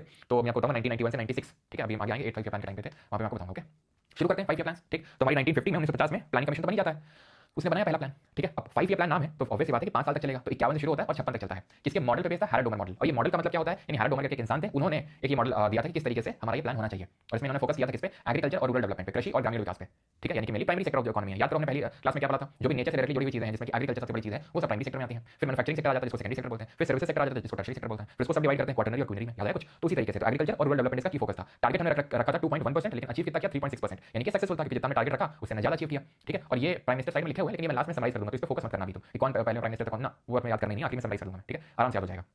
तो 51 से 56 तक था, हैरल्ड डोमर पे बेस्ड था, एग्रीकल्चर रूरल डेवलपमेंट फोकस था, एंड टारगेट 2.1% और अचीव 3.6% किया। अब यहाँ पे हमने क्या किया? कुछ डैम्स भी स्टैब्लिश किए, मेजर इरिगेशन प्रोजेक्ट्स, क्योंकि अगर एग्रीकल्चर को फैसिलिटेट करना है, ठीक है, अगर हमें कृषि और ग्रामीण विकास को बढ़ावा देना है तो उसके लिए हमें डैम सेटअप करने पड़ेंगे। तो हमने भाखड़ा नंगल डैम स्टैब्लिश किया, जो कि इंडिया का लार्जेस्ट डैम है और हाईएस्ट ग्रेविटी डैम भी आपको पता होना चाहिए, है ना, सबसे ऊंचा गुरुत्वीय बांध है, और एरिया के टर्म्स में क्षेत्रफल की दृष्टि से सबसे बड़ा बांध भी है। हीराकुड डैम ये लॉन्गेस्ट डैम है, सबसे लंबा बांध है, जो कि आपको महानदी रिवर में देखने को मिलेगा। ओडिशा की किस डिस्ट्रिक्ट में जरा बताइए, जिसका नाम ऐसे शुरू होता है? नागार्जुन सागर डैम, ये कृष्णा रिवर पे है, किस स्टेट में है? तो ये आपका संबलपुर डिस्ट्रिक्ट में पड़ता है, ओडिशा की हीराकुड डैम। ओके, तो ये 3 डैम स्टैब्लिश हुए। जैसे 3 डैम्स बने उसी तरीके से ध्यान रखना 5 आईआईटी भी बनती है। ठीक है, क्या बनती है? 5 IIT, Indian institute of technology. आप में से काफी लोगों ने तैयारी करी होगी नहीं? क्यों? कौन कौन सी थी 5 आईआईटीज? आजकल काफी लोग आईटी के सीजीएल भी एग्जाम देते हैं, क्योंकि दो तीन स्टूडेंट्स के मैसेज आते हैं मेरे पास। ठीक है, नहीं वो तो मैं पॉडकास्ट लूंगा उनका। ठीक है, तो 5 आईआईटीज स्टैब्लिश किए गए थे। पहला वाला सबसे स्टैब्लिश किया गया था वो खड़गपुर का था। ठीक है, 1951 के टाइम पे। बाकियों का भी काम शुरू हो गया था, लेकिन आगे जाके बने थे, जैसे कि आईआईटी बॉम्बे बना था 1958 में, फिर कानपुर बना था 1959 में, मद्रास और खड़गपुर था, कानपुर मद्रास, और एक और कौन सा छूट रहा है, खड़गपुर था, बॉम्बे था, दिल्ली, आईआईटी दिल्ली। ठीक है, तो ये 51 में, बॉम्बे दिल्ली, देन 58 में, कानपुर 59 में। ठीक है, बॉम्बे दिल्ली 58 में, देन कानपुर 59 में, दिल्ली 59 में। मतलब ये अगर आप देखेंगे तो पहला 5 ईयर प्लान तो 56 तक ही था, लेकिन काम इनका शुरू हो गया था, इनकी न्यू फर्स्ट 5 ईयर प्लान के टाइम पे ही रखी गई थी, खड़गपुर, बॉम्बे, कानपुर, मद्रास, दिल्ली। जब मैं प्रिपेयर करता था तब तो कुछ ऐसा होता था कि आईआईटी बॉम्बे मतलब सबसे नंबर 1 पे था। अब अभी तो पता नहीं, वो शायद वही होगा। ठीक है, आईआईटी पावर भी बोलते हैं, तो आईआईटी बॉम्बे, देन उसके बाद जो एकदम ऐसा था ना कि मोस्ट वांटेड आईआईटी बॉम्बे में सीएस, देन दिल्ली, देन उसके बाद कानपुर, देन उसके बाद खड़गपुर, मद्रास, ये सब आते थे। खैर, काफ़ी पुराने दिनों की याद आ गई। कम्युनिटी डेवलपमेंट प्रोग्राम 1952, ठीक है, सामुदायिक विकास कार्यक्रम 1952 में शुरू किया गया था, कम्युनिटी डेवलपमेंट के लिए, लोगों के विकास के लिए, सामुदायिक विकास कार्यक्रम। ठीक है, 1952 में रिफॉर्म्स इंट्रोड्यूस इन एग्रीकल्चर, कृषि में लागू किए गए कुछ सुधार थे, जैसे कि policy of land of tiller and land ceiling act. होता क्या था उस टाइम तक आपको पता है, जमींदारी सिस्टम और सब की वजह से कुछ ऐसे लोग जिनके पास बहुत ज्यादा जमीनें आ गई थी, तो इस वजह से अब जरूरत किसकी थी, जरूरत थी कि इस बहुत ज्यादा जमीन को बाकी लोगों में इक्वली डिवाइड किया जाए। तो इस वजह से बहुत सारे लैंड रिफॉर्म्स आते हैं। आप यहाँ पे फर्स्ट कॉन्स्टिट्यूशनल अमेंडमेंट एक्ट, जिससे 9 शेड्यूल को ऐड किया गया था, उसको रिकॉल कर सकते हैं। So it was a land reform that give land ownership to farmers who actually worked on it instead of landlords, यानी कि जो लोग उस पे काम करते थे, भूमि सुधारता, जिसने जमींदारों के बजाय उन किसानों को भूमि का स्वामित्व दिया जो वास्तव में उस पर काम करते थे। ठीक है, it aim to end the zamindari system, reduce rural inequality and empower the farmers, यानी कि इसका उद्देश्य जमींदारी प्रथा को समाप्त करना, ग्रामीण असमानता को कम करना और किसानों को सशक्त बनाना था। Policy of land of tiller जाने के लिए फर्स्ट 5 ईयर प्लान के टाइम पे आती है। देन लैंड सीलिंग एक्ट की बात करते हैं, भूमि सीमा अधिनियम। यह भारत में भूमि सुधार कानून था, जिसने भूमि के स्वामित्व पर एक अधिकतम सीमा निर्धारित कर दी थी, ताकि कुछ ही हाथों में भूमि का संकेंद्रण को रोका जा सके और अधिशेष भूमि को भूमिहीन किसानों को वितरित किया जा सके। अगेन वही मैंने आपको चीज बताई, एक मैक्सिमम लिमिट को सेट कर दिया गया कि इसके बियॉन्ड आप लैंड होल्ड नहीं कर सकते हो, लैंड ओनरशिप नहीं हो सकती है। जो बाकी की जमीन है, वो जो सरप्लस लैंड है, उसको लैंडलेस फार्मर्स को दे दी जाएगी, जिनके पास भूमि नहीं है, लैंड नहीं है। ओके, क्लियर है ये चीज, ये भी भूल जाओ। ठीक है, तो ये चीज क्लियर है। लैंड ऑफ टिलर और लैंड सीलिंग एक्ट जो 1976 में एक्चुअली में आता है। ठीक है, तो मेनली तो लैंड ऑफ टिलर आपको ध्यान रखना है, लैंड सीलिंग तो बाद में आता है। ओके, अब आते हैं सेकंड 5 ईयर प्लान पे। तो पहला वाला हो गया हमारा, पहले रिवाइज कर लें, पहले रिवाइज कर लेते हैं। ठीक है, 51 से 56 था, हाइड्रोमन मॉडल बेस्ड था, 2.1 टारगेट था, 3.6 अचीव किया। एग्रीकल्चर रूरल डेवलपमेंट फोकस था, कृषि और ग्रामीण विकास, 3 डैम्स, वाघानंगल, लार्जेस्ट, हीराकुड, लॉन्गेस्ट और नागार्जुन सागर, इसको हमने बिल्ड किया। कम्युनिटी डेवलपमेंट प्रोग्राम 52 में शुरू हुआ, policy of land of tiller I and 5 IT को स्टैब्लिश किया गया यहाँ पे। ठीक, अब आते हैं दूसरे पे। दूसरा जो 5 ईयर प्लान था, ऑब्वियस बात है 56 में खत्म हुआ पहला वाला, तो 56 से दूसरा वाला शुरू हो जाएगा। 56 से लेकर 5 साल ऐड कर दो, इसमें 61 हो जाएगा, 56 से लेकर 61 इसके मॉडल पे बेस्ड था, पीसी महालनोबिस जी के मॉडल पे बेस्ड था ये। क्यों? क्योंकि पूरा ये जो डेवलपमेंट का प्लान है, ठीक है, इंडस्ट्रियलाइजेशन का, वो पीसी महालनोबिस जी के द्वारा रखा गया था। ठीक है, और यही फोकस था सेकंड 5 ईयर प्लान का। द्वितीय पंचवर्षीय योजना का जो की फोकस था वो था development of basic and heavy industries. Basic and heavy industries क्या होती है? हेवी इंडस्ट्रीज होती है जहां पे रॉ मटेरियल बड़ा हेवी यूज होता है। हेवी का मतलब भारी, जैसे फॉर एग्जांपल मैं आपसे बोलूं स्टील इंडस्ट्री, तो उसका रॉ मटेरियल क्या हल्का होगा क्या? बहुत भारी सा होगा। मैं बोलूं एल्यूमिनियम इंडस्ट्री, तो बहुत भारी होगा उसका। अगर मैं बात करूं जो रॉ मटेरियल है, तो उनको हेवी इंडस्ट्रीज बोलते हैं। बेसिक इंडस्ट्री होती है जिसपे और बाकी इंडस्ट्रीज डिपेंडेंट है, जैसे कि स्टील हो गया। तो स्टील एक ऐसी चीज है जिसपे बहुत सारी अदर इंडस्ट्रीज डिपेंडेंट है। विनो की स्टील का यूज कहां पे बर्तन बनाने से लेकर सरिया तक बनाने में इसका यूज किया जाता है। ठीक, तो राउरकेला, दुर्गापुर, भिलाई 3 स्टील प्लांट बनाए गए इस द्वितीय पंचवर्षीय योजना के तहत। केला खाया हमने किसके साथ? जर्मनी के साथ। कहां पे? या फिर केला खाया हमने दिशा के साथ, जर्मनी में। ठीक है, केला खाया दिशा के साथ, जर्मनी में। ठीक है, दुर्गा जी की पूजा करी बंगाल में। ऑब्वियसली दुर्गा जी की पूजा कहां होती है? बंगाल में होती है, सबको पता होगा। पंडाल बड़े बड़े बनते हैं। ठीक है, किसके साथ? ब्रिटिशर्स के साथ। और भिलाई, भिलाई या फिर लाई, लाई से याद कर सकते हो तो। ठीक है, कि छत पे लाई खाई, छत पे लाई खाई, या छत पे पिलाई, भिलाई पिलाई करी किसी की, ऐसे मतलब पिलाई किसी को मारा पीटा। ठीक है, इस तरीके से भी याद कर सकते हैं। लाई खाई छत में, किसके साथ? रशिया के साथ। ओके, या रशियन के साथ लाई खाई, मतलब इस तरीके से वो रशियन आदमी था उसके साथ। ठीक है, तो कैसे भी आप याद कर सकते हैं। हर चीज तो मुझे मैं बता नहीं सकता हूं, थोड़ा सा समझा करो भावनाओं को। ठीक है, तो केला खाया दिशा के साथ, जर्मनी में। दुर्गा जी की पूजा करी बंगाल में ब्रिटिशर्स के साथ, और लाई खाई छत में किसी रशियन आदमी के साथ। ठीक है, तो अब आते हैं पीसी महालनोबिस जी पे। इनके बारे में थोड़ा देख लेते हैं कि इन्हीं के मॉडल पे ही बेस हमारा सेकंड 5 ईयर प्लान। हां, समझ गया। अच्छा, समझ गया। तो इंडस्ट्रियल पॉलिसी क्या किसी ने क्या लिखा है? हाँ, लाई लिगान मतलब लाई लिगान क्या कोई फेस्टिवल वगैरह बता रहे हो क्या? आईपीआर ऑफ 1956, ठीक है, industrial policy resolution of 1956, second IPR जो थी वो आप इन्हीं के मॉडल पे बेस्ड थी। पीसी महालनोबिस के मॉडल पे इनको चीफ आर्किटेक्ट बोलते हैं इंडियन प्लानिंग का। ठीक है, on his birth anniversary 29 June statistics day celebrated, सांख्यिकी दिवस को सेलिब्रेट किया जाता है, मनाया जाता है। ठीक है, क्यों? क्योंकि उन्होंने एक्चुअली में कोलकाता जो है वहां पर इंडियन स्टैटिस्टिकल इंस्टीट्यूट स्टैब्लिश किया था, और जर्नल भी निकाला था इन्होंने। उस जर्नल का नाम था सांख्य। क्या नाम था उसका? सांख्य। तो सांख्य उस जर्नल का नाम था, और इंडियन स्टैटिस्टिकल इंस्टीट्यूट, भारतीय सांख्यिकी जो इंस्टीट्यूट है, ओके, तो उसको इन्होंने स्टैब्लिश किया था। तो इसीलिए इनके जो जन्म दिवस है उसमें स्टैटिस्टिक्स यानी सांख्यिकी दिवस मनाते हैं। ओके, ऑलराइट, थोड़ा सा यहाँ पे कट हो गया है, तो एक्चुअली में करवे कमेटी को एक सेकंड। ओके, चलो, द करवे कमेटी, ठीक है, the Karve committee also known as village and small scale industries, ठीक है, committee was established by India planning commission in 1955 under the chairmanship of DG Karve. ठीक है, दत्तात्रेय गोपाल करवे जी के चेयरमैनशिप पे बनी थी। ध्यान रखना, village and small scale industries committee important है, याद रखेंगे। तो the Karve committee is village and small scale industry committee. कब बनी? 55 में बनी, डीजी करवे जी के चेयरमैनशिप पे। Aim to promote rural industrialisation, employment, balance economic growth during the second 5 year plan. तो ये सब रखना नहीं है आपको, क्या रखना है? करवे committee, village and small scale industry, second 5 year plan के टाइम पे 1955 में, और चेयरमैन तो पूछे नहीं बिकॉज़ नाम ही करवे, तो फिर भी याद रखो डीजी करवे, और रूरल इंडस्ट्रियलाइजेशन करना, एम्प्लॉयमेंट करना, ये सारा इसका की फोकस था। ठीक है, अब थर्ड में पढ़ें उससे पहले सेकंड को रिवाइज करते हैं। 56 से 61 था, महालनोबिस मॉडल बेस था, टारगेट 4.5 था, लेकिन अचीव कितना किया? 4.3%। तो मतलब ऑलमोस्ट रीच कर गए थे, ऑलमोस्ट पहुंच गए थे, तो मॉडरेटली सक्सेसफुल बोलेंगे। प्राइम मिनिस्टर नहीं याद करना है, आखिर में रिवाइज कराऊंगा। फोकस क्या था? रैपिड इंडस्ट्रियलाइजेशन, तेजी से औद्योगिकरण करना, और किस तरीके से करना? बेसिक और हेवी इंडस्ट्रीज, यानी कि मूलभूत और भारी उद्योगों का विकास करके तीव्र औद्योगिकरण करना। मूलभूत और भारी उद्योग क्या है? मैंने आपको बताया, वो इंडस्ट्रीज जो हेवी रॉ मटेरियल का यूज करती है और बाकी इंडस्ट्रीज इनपे डिपेंडेंट रहती है, जैसे कि स्टील इंडस्ट्री। तो केला खाया दिशा के साथ, जर्मनी में। ठीक, या फिर और उसके बाद दुर्गा जी की पूजा करी बंगाल में ब्रिटिशर्स के साथ, और लाई खाई छत में रशियन के साथ, मतलब रशियन को याद नहीं है उसके साथ। ठीक है, तो इस तरीके से आपको याद करना है। 3 स्टील प्लांट स्टैब्लिश किए गए थे। बोकारो जो हमने स्टैब्लिश किया था, वो बोकारो जो झारखंड में आपको देखने को मिलेगा, वो हमने सेकंड 5 ईयर प्लान के टाइम पे स्टैब्लिश नहीं किया था, ध्यान रखिएगा। ठीक है, वो सेकंड 5 ईयर प्लान के टाइम पे नहीं किया गया था, तो इसलिए वो वाला अगर आपसे यहाँ पर पूछ लेगा तो वो यहाँ पे नहीं होगा। ठीक है, सिर्फ 3 ही आएंगे, जो मेनली 1955 और 1959 के टाइम पे हुए थे। जैसे अगर मैं भिलाई की बात करूँ तो 1956 के टाइम पे था। ठीक है, सोवियत कोलैबोरेशन, उसके बाद इन दोनों की बात करें तो 1959 के आसपास था ये। ठीक है, क्लियर है यहाँ तक? ओके, चलो आगे बढ़ते हैं। अगला है थर्ड 5 ईयर प्लान, तीसरी पंचवर्षीय योजना। तो दूसरा कब खत्म हो रहा है 61 में, तो तीसरा कब से शुरू होगा 61 से, कब तक जाएगा 5 साल ऐड कर दो 66 तक जाएगा। ठीक है, किसके मॉडल पे बेस है, गडगिल फॉर्मूला पे बेस है। ठीक है, किसके फॉर्मूले पे बेस है, गडगिल फॉर्मूला, या फिर इसको कहीं कहीं पे गडगिल योजना के तौर पे भी लिखा जाता है। ध्यान रखिएगा क्या लिखा जाता है, गडगिल योजना। और मॉडल बोला जाता है यहाँ पे, मैं लिख देता हूँ, कभी इस तरीके का मैंने सवाल देखा तो नहीं है, लेकिन अगर पूछ लिया तो बहुत लोग घुसेंगे ऐसे सवाल अगर पूछ लिया उसने तो। जॉन सैंडी और सुखमोय चक्रवर्ती, सुखमोय चक्रवर्ती, ओके चक्रवर्ती, तो इनके मॉडल पे बेस्ड है। ये दो क्वेश्चन थे, इसको गडगिल योजना के नाम से जानते हैं। ओके, मेन फोकस क्या था, self reliant and self generating economy बनाना, भारत को आत्मनिर्भर और आत्म उत्पादक अर्थव्यवस्था बनाना, ये हमारा की गोल था। टारगेट था 5.6%, लेकिन अचीव कितना किया 2.8%, भयंकर फेल हुआ। क्यों, क्योंकि इसी टाइम पे चाइना के साथ वॉर हो गई हमारी 62 में, पाकिस्तान भी उछल कूद के आ गया, वो बात अलग है, मार खाया। ठीक है, पीछे हटना पड़ा। तो 62 में आया, 65 में पाकिस्तान के साथ हमारी वॉर हुई। ठीक है, इसके बाद साथ ही साथ और क्या हुआ, इसके साथ ही साथ सेवियर डॉट्स है, बैक टू बैक 2 साल हमें डॉट झेलना पड़ा। ठीक है, यहाँ पे लिखा हुआ severe droughts, back to back 2 साल डॉट। साथ ही साथ क्या हुआ, रुपये का, इंडियन करेंसी का डिवैल्यूएशन भी किया गया था, जिसका इंडिया को उतना फायदा मिला नहीं। डिवैल्यूएशन का फायदा उसी को ज्यादा मिलता है जिसके एक्सपोर्ट ज्यादा होते हैं। ठीक है, वो मैंने आपको बताया था क्यों। तो ये सारी चीजें थी। ओके, तो सीनो इंडियन वॉर 1962 में पाकिस्तान के साथ वॉर हुआ था और डॉट फेस करने पड़े। इसकी वजह से जितना मैं टारगेट सेट किया था उससे एक्जैक्टली आधा ही अचीव कर पाया, 2.8%। कहीं अगर 2.8% कहीं पे 2.4% भी लिखा होता है। अगर ऐसा हो जाए तो आपको बता रहा हूं, अगर 2.8 ना हो तो 2.4 आपको देखने को मिल सकता है। ठीक, क्यों हम सेल्फ रिलायंट और सेल्फ जनरेटिंग की तरफ भाग रहे थे, बिकॉज यूएसए से हम वीट इंपोर्ट करते थे। जी हां, आज हम वीट में सेल्फ सफिशिएंट हैं, गेहूं में इंपोर्ट नहीं करना पड़ता, इनफैक्ट हम एक्सपोर्ट करते हैं, निर्यात करते हैं उसका। लेकिन वो टाइम ऐसा था जब हम वीट तक इंपोर्ट करना पड़ता था। यूएसए से हम करते थे और यूएसए में पीएल 480 स्कीम यानी पब्लिक लॉ 480 स्कीम के तहत हमें, इस योजना के तहत हमें वीट देता था, और ये वो वीट था जो अपने सुअरों को खिलाता था। ठीक है, तो आप समझ सकते हैं, तो India imported wheat from the USA under the scheme to alleviate hunger and poverty, ये हालत थी हमारी। फिर इसके बाद क्योंकि ये फेल हो गया पूरी तरीके से थर्ड 5 ईयर प्लान, तो इसलिए ठीक, और इसके टाइम पे क्या क्या बनाया गया था वो यहाँ पे आप देख सकते हैं। जैसे फूड कॉर्पोरेशन इंडिया बनाया गया, सीएसईपी बनाया गया, commission on agriculture cost and prices, IDBI that is industrial development bank of India बनाया गया, और यूनियन ट्रस्ट ऑफ इंडिया। क्योंकि अभी मैंने आपको बताया पीएल 480 स्कीम के तहत हम वीट इंपोर्ट करते थे। इसी टाइम पे इंडिया में ग्रीन रेवोल्यूशन की शुरुआत होती है मिड 1960s में। मिड 1960s के टाइम पे ही क्या होती है, ग्रीन रेवोल्यूशन, हरित क्रांति की शुरुआत करी जाती है। तो हरित क्रांति में आपको पता है कि मैंने पढ़ाया होगा ज्योग्राफी में, हम लोगों ने डिटेल में देखा है। ठीक है, कि किस तरीके से एग्रीकल्चर में बताया था, किस तरीके से जो हमारी स्टेपल क्रॉप्स हैं जिनको हम रोजमर्रा में खाने में इस्तेमाल करते हैं, जैसे गेहूं और चावल, wheat and rice, they were the main 2 important crops of the key focus of the first part of the first phase of the green revolution. हरित क्रांति का जो पहला चरण था उसमें हमारा गेहूं और चावल पे ही मेन फोकस था। तो कितना ज्यादा प्रोडक्शन हमारा बढ़ा था, ऑब्वियस बात, प्रोडक्शन बढ़ेगा तो फिर क्या करना पड़ेगा, प्रोक्योर भी करना पड़ेगा, रखना भी पड़ेगा, तो इसलिए एस्टैब्लिश करेगी। ठीक है, CSEP commission on agriculture cost and prices, ये क्या है, ये वो है जो न्यूनतम समर्थक मूल्य यानी MSP that is minimum support price को अनाउंस करती है। ये आपको पता होना चाहिए, एमएसपी किसके द्वारा अनाउंस किया जाता है, सीएसईपी। ठीक है, और ये भी मैं आपको बता दूं कि जो गन्ना होता है, मैंने आपको बताया भी होगा, गन्ने के लिए कभी एमएसपी अनाउंस नहीं होता है, गन्ने के लिए एफआरपी आता है, फेयर एंड रिम्यूनरेटिव प्राइसेस आते हैं। खैर, तो आईडीबीआई भी यहाँ पे industrial development bank of India भी एस्टैब्लिश होती है, और यूनियन ट्रस्ट ऑफ इंडिया 1963 में एस्टैब्लिश्ड इन 1 फरवरी 1964। ठीक है, अब होता क्या कि ये फेल हो गया पूरी तरीके से थर्ड 5 ईयर प्लान, जैसे कि हम देख रहे हैं। तो इसकी वजह से अब हमें थोड़ा सा चाहिए था, ये जो झटका लगा था, इस झटके को थोड़ा सहना था हमें, तो हमने छुट्टी ली।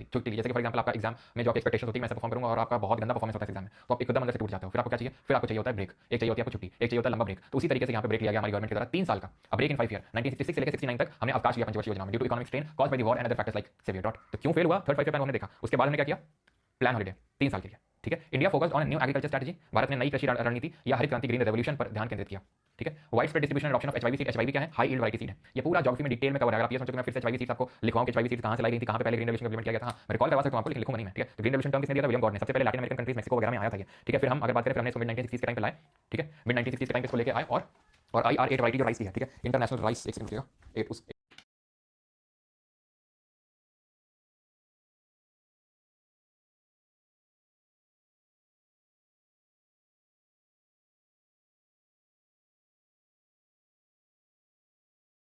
ठीक है, तो IR8 वैरायटी ऑफ राइस हमने इंट्रोड्यूस करी, और एचवाईवी सीड्स मेनली किसकी लाई गई थी, मेनली तो वीट जो राइस है उसकी। ठीक है, फर्स्ट फेज में 1960 से 70 तक चला, और जो सेकंड फेज है 1970s में आया। यहाँ पर मेनली हमारा फोकस था कि एवरग्रीन टाइप ऑफ रेवोल्यूशन हो, क्योंकि जो पहला फेज था वो मेनली कहाँ पे कंसंट्रेटेड था, तो एफ्लुएंट या रिच स्टेट्स ऑफ जो आंध्र प्रदेश, तमिलनाडु था, पंजाब हरियाणा, यहाँ पर मेनली कंसंट्रेटेड था। सेकंड फेज में हमने क्या किया, सेकंड फेज में इसको हमने बाकी जो रीजन इंडिया के वहाँ पर इसको स्प्रेड करवाया, सेकंड फेज की बात कर रहा हूँ। ठीक है, तो ये प्लान हॉलिडे में हमने ये सब किया, और काइंड ऑफ ये शॉक एब्जॉर्बर के तौर पे काम किया, जो शॉक हमें मिला था। ठीक है, जो हमें शॉक मिला था थर्ड 5 ईयर प्लान में, उसके शॉक एब्जॉर्बर के तौर पे काम किया। ठीक है, तो यहाँ पे एक तरीके से एनुअल प्लान लाए गए, एक साल के प्लान लाए गए थे 66 से लेकर 69 के बीच में। देन इसके बाद फिर से हमने रिवाइव किया अपने 5 ईयर प्लान को, और अब आता है फोर्थ 5 ईयर प्लान 69 से 74 तक, 69 से लेकर 74 तक। ठीक, गडगिल फॉर्मूले पे बेस्ड था ये, या फिर रुद्र एलन मॉडल बोलते हैं इसको। ठीक है, वैसे तो मेनली गडगिल जो योजना है वो थर्ड 5 ईयर प्लान से एसोसिएट करते हो, लेकिन कहीं कहीं पे फोर्थ 5 ईयर प्लान में भी गडगिल फॉर्मूले को लिख दिया जाता है, मैं आपको बता दूं। वैसे तो गडगिल योजना थर्ड 5 ईयर प्लान है, और फोर्थ 5 ईयर प्लान में रुद्र एलन मॉडल आता है, जिसको कि ध्यान रखिएगा, रुद्र एलन मॉडल को रुद्रमन्य मॉडल भी बोलते हैं। ठीक है, क्या बोलते हैं, रुद्रमन्य मॉडल। लेकिन अगर ऑप्शन में रुद्र एलन ना हो, गडगिल हो, तो गो विद द गडगिल। ठीक है, ड्यूरेशन क्या है, 3 साल के ब्रेक के बाद 69 से लेकर 74 तक। टारगेट कितना है, उतना ही टारगेट अभी भी रखा जितना थर्ड में रखे थे। ठीक है, जितना थर्ड में रखे थे उतना ही भी टारगेट है, और अचीव कितना किया था 2.8, यहाँ पे कितना अचीव किया 3.3%। फेल्ड, वो भयंकर फेल था, ये भी फेल हो गया। ठीक है, वो भयंकर फेल था, ये भी फेल हो गया, इन पे फोकस नहीं करना। अभी फोकस क्या था यहाँ पे, स्थिरता के साथ विकास हो और आत्मनिर्भरता की दिशा में प्रगति करें, ग्रोथ करें विद स्टेबिलिटी। क्यों, क्योंकि अभी हम झटका देख के आए हैं, इसलिए बहुत इंपॉर्टेंट है कि हम स्टेबल ग्रोथ लेके आए। Self reliance self generating economy था थर्ड में, कि आत्मनिर्भरता करनी है। अभी भी सेल्फ रिलायंस है, progressive achievement of self reliance है। वहां पे था self reliant and self generating economy, 2 bar self था वहां पे, 2 बार गाड़ी का सेल्फ लिया था थर्ड वाले में। फोर्थ वाले में सेल्फ रिलायंस है, और ग्रोथ स्टेबिलिटी है एंड प्रोग्रेसिव अचीवमेंट है। स्टेबिलिटी क्यों लानी है, स्थिरता क्यों लानी है, क्योंकि झटका पड़ा जोर का भी थर्ड वाले में, इसलिए कि इनिशिएटिव क्या थे, फैमिली प्लानिंग प्रोग्राम को इंट्रोड्यूस किया गया। वैसे तो फैमिली प्लानिंग प्रोग्राम सबसे पहले 1952 के टाइम पे इंडिया में इंट्रोड्यूस किया गया था, और इंडिया बिकेम वर्ल्ड की पहली कंट्री जिसने कि फैमिली प्लानिंग प्रोग्राम को लेके आया।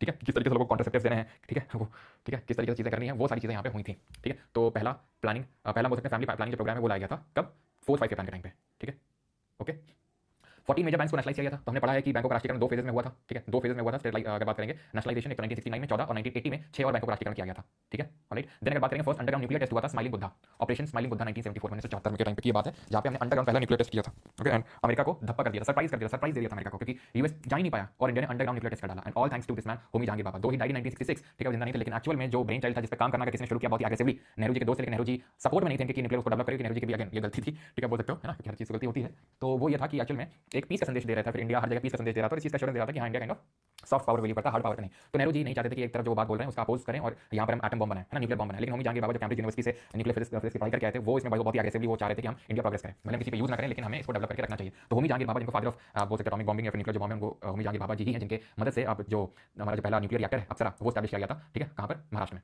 ठीक है। तो इनका बहुत बड़ा क्रेडिट जाता है होमी जहांगीर बाबा जी का। तो खैर वो 1974 में किया था, इंदिरा गांधी जी उस टाइम पे प्राइम मिनिस्टर थी, और जब किया और जब इसकी अनाउंसमेंट करी गई तो एज एक्सपेक्टेड भारी सैंक्शंस लगाए गए इंडिया पे, ठीक है। लेकिन खैर जो भी है, इंडिया ने अभी तक 2 अंडरग्राउंड न्यूक्लियर टेस्ट किए हैं, दोनों पोखरण में हुए हैं, ये पोखरण 1 है और पोखरण 2 होता है 1998 में, दोनों मई के महीने में होता है, वो 1998 में होता है। अब होता क्या है कि हम 1998 में होता है, तो 1995 में जब PV Narasimha Rao prime minister थे तो फिर से हम स्टार्ट करते तो हैं, क्यों, क्योंकि 1991 में यूएसएसआर का डिसइंटीग्रेशन हो चुका होता है, तो यूएसएसआर हमारा बहुत बड़ा सपोर्टर था, डिफेंस सपोर्टर था, ठीक है, मिलिट्री सपोर्ट देता था, वो डिसइंटीग्रेट हो गया, वो हमारे लिए बड़ा थ्रेट, ठीक है। पाकिस्तान भी न्यूक्लियर टेस्ट करने में लगा हुआ था, वो हमारे लिए बड़ा थ्रेट। चाइना पहले से न्यूक्लियर टेस्ट करके सक्सेसफुली बैठा हुआ था बना के, तो हमारे लिए ये कंपल्सरी हो गया था। तो 1995 में पीवी नरसिम्हा राव गवर्नमेंट ने शुरू तो किया, लेकिन यूएस ने अपनी सैटेलाइट के थ्रू देख लिया, पहला नहीं देख पाती है जो भी है, ठीक है, पहले इनका पता नहीं लग पाया था, दूसरे वाले थोड़ा चौकन्ना हो गया तो सैटेलाइट से देख लिया, एम्बेसडर भेजा गया बिल क्लिंटन के द्वारा और यहाँ पे दिखाया गया कि किस तरीके से देखो आप ये करो, और हमने पकड़ लिया, क्योंकि पकड़ लिया तो फिर आई अटल बिहारी वाजपेयी जी की गवर्नमेंट, ठीक है, उसी मुद्दे पर चुनाव लड़ा था कि बिल्कुल न्यूक्लियर टेस्ट करना चाहिए, तो फिर उन्होंने किया, कैसे मार दी यूएस को, यूएस को ये भी पता चल नहीं पाया। ये पोखरण 2 कहलाता है, ये पोखरण में ही हुआ था, ये भी मई के महीने में हुआ था, पोखरण 2 1998 में, और इसको ऑपरेशन शक्ति बोलते हैं। इसको भी यूएस इस तरीके से कैच नहीं कर पाया, क्योंकि ये लोग क्या करते थे, इन्होंने ऐसे यूएस को चकमा दिया, रात में काम करते थे, सुबह तक सब उसको ठीक ठाक करते थे, वैसे ही फिर रात में काम करते थे, सुबह तक फिर ठीक ठाक करते थे और कोड वर्ड में बात करते थे, क्योंकि इनफैक्ट जो कॉल वगैरह होती थी उन सबको भी ट्रेस करते थे, जो साउंड वेव्स जो भी होती हैं उसके थ्रू वो यूएस उनको भी ट्रेस कर लेता था, तो इसीलिए कोड वर्ड में बात करी जाती थी, जैसे व्हाइट हाउस, ताजमहल, इन जैसे कीवर्ड को यूज किया जाता था। और इनफैक्ट इसमें जो मेन क्रेडिट जाता है हमारे एपीजे अब्दुल कलाम जी को जाता है, जिनको मिसाइल मैन के नाम से जानते हैं। इनका नाम उस पर्टिकुलर टाइम पे पृथ्वी मेजर जनरल पृथ्वी रख दिया गया था, पृथ्वीराज सिंह इनका जो नाम था, एपीजे अब्दुल कलाम चेंज करके, मतलब कोड वर्ड्स जो अभी मैंने आपको बताया, सो दैट कि पता ना चले किसी को, कि अगर पता चल जाए कि हाँ एपीजे अब्दुल कलाम तो थोड़ा सा शक हो जाएगा। तो इस तरीके से हमारे दोनों, या फिर अगर मैं बात करूं मोस्ट इंपोर्टेंटली हमारा जो दूसरा न्यूक्लियर टेस्ट है ऑपरेशन शक्ति, जिसको पोखरण 2 के नाम से जानते हैं, उसको कंडक्ट किया गया था, ठीक है। तो खैर अब ज्यादा डिटेल में नहीं जाते हैं, बिकॉज अभी हम 5 प्लान पढ़ रहे हैं, तो उसी पे फोकस रहते हैं, ओके। ये सब मूवी भी है, ओके, मैंने मूवी तो नहीं देखी है, लाफिंग बुद्धा नहीं स्माइलिंग बुद्धा है, ओके। ये उसको रोका क्या है इसमें, अरे भाई वो बड़े वो सब होते हैं। एक न्यूक्लियर प्रोलिफरेशन ट्रीटी भी हुई थी जिसमें इंडिया ने साइन नहीं किया था, बहुत सारी चीजें थी, मतलब ये लेके आए थे कि 1967 से पहले अगर किसी ने कर लिया है न्यूक्लियर टेस्ट, चाइना ने 62 के टाइम पे 63 के टाइम पे कर लिया था, जब चाइना के साथ वॉर हुई थी हमारी, तो उसके अगले साल ही उसने कर लिया था। तो उन्होंने बोला कि 1967 से पहले जो कर चुका है वो तो न्यूक्लियर स्टेट है, लेकिन इसके बाद कोई न्यूक्लियर टेस्ट नहीं कर सकता है, ऐसा इनका कहना था। तो इसलिए इंडिया ने न्यूक्लियर प्रोलिफरेशन ट्रीटी में साइन तक नहीं किया, साइन भी नहीं किया, क्योंकि उससे पहले यूएस था, फ्रांस था, चाइना था, यूके था और कोई और कंट्री था, इन लोगों के पास ही इन्होंने पहले टेस्ट कर रखे थे 1967 से पहले। तो इंडिया का कहना था कि बहुत ही डिस्क्रिमिनेटरी है, इसको हम नहीं मानते, ठीक है। तो वो चीज़ था, यस 1969 में। अच्छा रॉकेट बॉयज है, ओके सर, इस पे एक अलग लेक्चर लिया, अच्छा ठीक है, चलो ले आएंगे, इस पे फोकस करते हैं। तो डॉट प्रोन एरिया प्रोग्राम लॉन्च किया था 1973-74 में। डॉट प्रोन एरिया प्रोग्राम क्या है कि अभी हमने सेवियर डॉट्स देखे कि नहीं, थर्ड 5 प्लान देख लो, सेवियर डॉट्स देखें, झेले अभी हमने बहुत भयंकर गंभीर सूखे, तो सूखे से निपटने के लिए किस तरीके से निपटा जा सकता है, अगर इस तरीके की चीजें होगी तो किस तरीके से हमारे पास क्या काइंड ऑफ डिफेंस है डॉट के लिए, तो उसको यहाँ पर उसके लिए प्रोग्राम लाया गया था इसी टाइम पे, ठीक है। खैर अभी आते हैं फिफ्थ पे, लेकिन उससे पहले फोर्थ को रिवाइज करते हैं। तो 3 साल के ब्रेक के बाद आए थे और ये आते कि नहीं यार अब जो है अब तैयारी हो गई, अब स्टेबिलिटी के साथ ग्रोथ करना है और सेल्फ रिलायंस रखना ही है, ठीक है, दूसरे पे डिपेंडेंट नहीं रहेंगे, आपने पता तो रहेगी। तो growth stability and achievement of self reliance, target again वही रखा जो मैंने थर्ड में रखा था 5.6%, अचीव 2.8 किया था, यहाँ 3.3 किया, ठीक। और यहाँ पे 3 इनिशिएटिव्स हैं, फैमिली प्लानिंग प्रोग्राम है, 14 बैंकों को नेशनलाइज किया गया, स्माइलिंग बुद्धा ने पहला अंडरग्राउंड न्यूक्लियर टेस्ट हुआ और डॉट प्रोन एरिया प्रोग्राम को लॉन्च किया गया। डॉट प्रोन एरिया प्रोग्राम मतलब सूखा प्रवण क्षेत्र कार्यक्रम, सूखे से निपटने के लिए पहला भूमिगत परमाणु परीक्षण हुआ, 14 बैंकों का राष्ट्रीयकरण हुआ, परिवार नियोजन कार्यक्रम शुरू किया गया यहाँ पे, ठीक। चलो अब आते हैं फिफ्थ 5 प्लान पे। अब देखो फिफ्थ 5 प्लान आपको दिखेगा 74 के बाद, देख लो 74 खत्म हो 74 शुरू होगा, तो 74 5 जोड़ोगे 79 आना चाहिए, लेकिन ये एकमात्र ऐसा 5 प्लान है, पांचवां वाला पंचवर्षीय योजना, ऐसी पंचवर्षीय योजना जो 5 साल नहीं चली, देख रहे हो, पांचवीं वाली पंचवर्षीय योजना ऐसी जो 5 साल नहीं चली, 4 साल चली, क्यों चली वो भी बताएंगे। लेकिन यहाँ पे फोकस क्या था, रोजगार देना है, पॉवर्टी एलिविएशन करना है, रोजगार देना है और गरीबी का उन्मूलन करना है, और इसलिए गरीबी हटाओ का स्लोगन दिया गया इंदिरा गांधी जी द्वारा इस 5 प्लान में, रोजगार देना है और गरीबी को हटाना है। ये डीपी धर जी के मॉडल पे बेस्ड था ये। टारगेट रखा 4.4%, अचीव कितना किया 4.8%, तो क्या नहीं हो सकता है सक्सेसफुल है, जितना टारगेट सेट किया तो उससे ऊपर ही चलेगा, लेकिन बहुत ज्यादा ऊपर नहीं है तो मॉडरेटली सक्सेसफुल था ये, ठीक है। इसका टारगेट क्या था, अटेनमेंट ऑफ सेल्फ रिलायंस, ठीक है, अटेनमेंट की फोकस था employment poverty alleviation and attainment of self reliance. यहाँ क्या था, growth with stability and progressive achievement of self reliance, यहाँ क्या अटेन करना है सेल्फ रिलायंस को, यहाँ पर सिर्फ सेल्फ रिलायंस हमारा फोकस था। आरआरबी स्टैब्लिश करी गई थी, रीजनल रूरल बैंक, रिकॉल करो हमने इकोनॉमिक्स की पिछली कुछ 2-3 क्लास पहले पढ़ा था आरआरबी के बारे में। आरआरबी क्या होती है, तो आरआरबी ग्रामीण बैंकें होती हैं, पहली वाली 1975 में सेटअप हुई थी, कहाँ पे सेटअप हुई थी बताइए। फिर उसके 1 साल बाद 1976 में एक्ट आया था आरबीआई, जिसको स्टैट्यूटरी रिकॉग्निशन मिला था। इसमें शेयरिंग का कंट्रीब्यूशन कितना होता है, तो 50% सेंट्रल गवर्नमेंट का होता है, 35% स्पॉन्सर बैंक होती है और 15% स्टेट गवर्नमेंट होती है। पहली आरआरबी थी, प्रथम ग्रामीण बैंक 2 अक्टूबर 1975 मुरादाबाद उत्तर प्रदेश में इसको सेटअप किया गया था, ठीक है।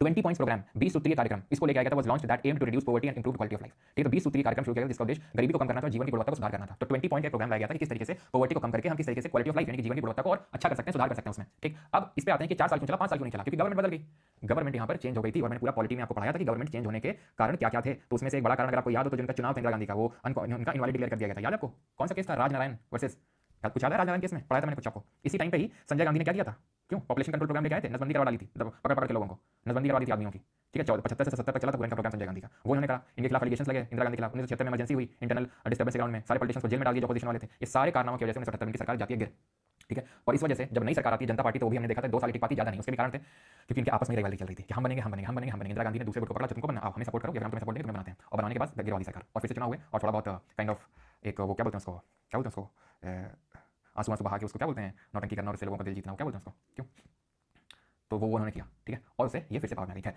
जो नई गवर्नमेंट आई जनता पार्टी, उसने 5 ईयर प्लान को हटा देगी, 5 साल नहीं चलेगा प्लान, हम प्लान को 1 साल के लाएंगे और आखिरी साल में साल के आखिर में देखेंगे कि हमने कितना अचीव किया और कितना और आगे करने की जरूरत है। ऐसे प्लान को रोलिंग प्लान कहा जाता है। क्या कहा जाता है ऐसे प्लान को? Rolling plan. रोल कर रहा है 78 से लेकर 80 तक 2 साल के लिए रोलिंग प्लान चले जनता पार्टी के द्वारा, ठीक है। की फोकस क्या थे? कंट्री की जीडीपी को इंक्रीज करना है, एम्प्लॉयमेंट को, एग्रीकल्चर प्रोडक्शन को, इन सब को, देश के सकल घरेलू उत्पाद को, रोजगार और कृषि उत्पादन में वृद्धि लेके आनी है, ठीक है। तो ये चीज आपको समझ में आई रोलिंग प्लान का, ठीक है। लेकिन ये जो फोर्थ 5 ईयर प्लान है, इसमें मिनिमम नीड्स प्रोग्राम लेके आया गया था, ठीक है, यानी कि न्यूनतम आवश्यकता कार्यक्रम की लोगों की जो न्यूनतम आवश्यकता के लिए जो चीजें चाहिए उनको किस तरीके से लोगों को प्रोवाइड करवाया जा सकता है। 74 में मिनिमम नीड्स प्रोग्राम लाया गया, was introduced which aim to provide basic needs to poor and unreserved, जो गरीब लोग हैं, जो अनारक्षित लोग हैं, उनको बुनियादी सुरक्षित जरूरतें प्रदान करना था, ठीक है।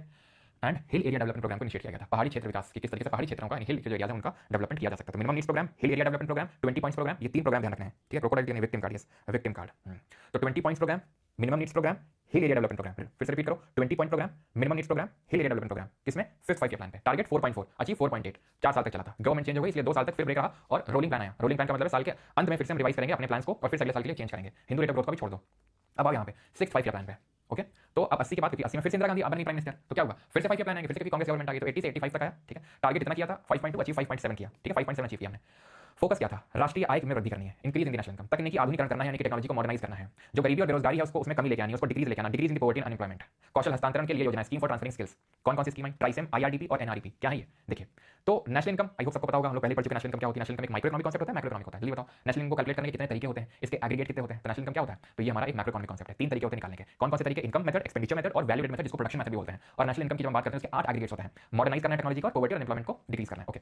देखिए, ट्राइसेम क्या है? Training rural youth for self employment, तो उसी के लिए है ये TRYSEM, training rural youth for self employment. इसी टाइम पे IRDP, integrated rural development programme, जैसे आप सभी मनरेगा के बारे में जानते हैं, जो भी जीआरएमजी हो चुकी है, सबको पता है, ठीक है। मनरेगा के बारे में जो भी जीआरएमजी हो चुकी है, पहले नरेगा था 2005 में जब बना, फिर 2009 में मनरेगा हो गया, MG NREGA, Mahatma Gandhi national rural employment guarantee act, और उसके बाद आ गया आपका अभी रिसेंट में जीआरएमजी, ठीक, ओके। तो उसी तरीके से आईआरडीपी, लेकिन वो नहीं है, वो नहीं है आईआरडीपी की अगर बात करेंगे। क्यों? क्योंकि मनरेगा में क्या होता है? हर किसी को रोजगार है 100 दिन का, अनस्किल्ड रोजगार, इसमें हर किसी के लिए नहीं था, ठीक है। इसमें हर किसी के लिए नहीं था। ये एनआरईपी ना, नेशनल रूरल एम्प्लॉयमेंट प्रोग्राम, ये और ये दोनों एक ही तरीके से थे। किस तरीके से बताऊं? यहाँ पे क्या था? यहाँ पे उनको जो लैंडलेस हैं, जिनके पास जमीन नहीं, उन लोगों को सिर्फ काम था 100 दिन का अनस्किल्ड, और उससे रूरल इंफ्रास्ट्रक्चर भी बनाया जाएगा, रूरल इंफ्रास्ट्रक्चर भी क्रिएट होगा, और ठीक है, और क्या होगा? और लोगों को रोजगार मिलेगा। तो ये 1980 में लाया गया था, ये क्या? इंटीग्रेटेड रूरल डेवलपमेंट प्रोग्राम, ताकि रूरल डेवलपमेंट भी होगा और लोगों को रोजगार भी मिलेगा नेशनल रूरल एम्प्लॉयमेंट प्रोग्राम के तहत, ठीक है। तो इसमें सिर्फ लैंडलेस लेबर्स के लिए था, सबके लिए नहीं था, ठीक है, क्लियर। बाद में फिर इनको मर्ज भी कर दिया जाता है, देखेंगे, ठीक है। तो आरएलईजीपी आप देख सकते हैं, rural landless labour employment guarantee programme है 1983 का, जिसके बारे में भी आपको बता रहा था। नाबार्ड स्टैब्लिश हुआ था 1982 में, 1982 में। किस कमेटी की रिकमेंडेशन से? जल्दी बताओ, पहले हम लोग देख चुके हैं, 12 जुलाई 1982 को बनता है। किस कमेटी के रिकमेंडेशन पे? बी सिब्रमन कमेटी के रिकमेंडेशन पे, बी सिब्रमन कमेटी के रिकमेंडेशन पे, ठीक। अब आप देखोगे,